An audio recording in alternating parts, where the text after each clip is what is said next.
نن 21 فروری ده، د مورنۍ ژبې نړیواله ورځ موندل کیږي. د دې یو مختصره تعارف په 1952 کې د بنگلادیش په ښار په ډاکا کې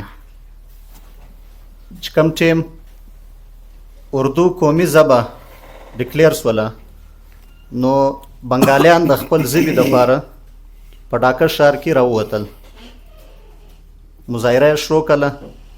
پر هغه مظاهرین باندې فایرینګ وسولو چې په هغې کې یو څو طالب علمان شهیدان سول. دا په 1952 کې.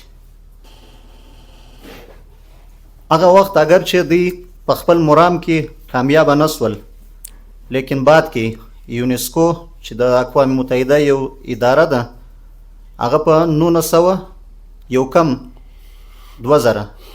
یعنی 1999 کې یو قرارداد پیش کړی ده چې په ګرده دنیا کې به مورنۍ ژبه زمانځل کیږي. نو د 2000 څخه د دې آغاز شوی دی. نو نن 21 فروری ده. په دې مناسبت سره د نن زموږ موضوع پښتو ادب، لیک او تاریخ دی.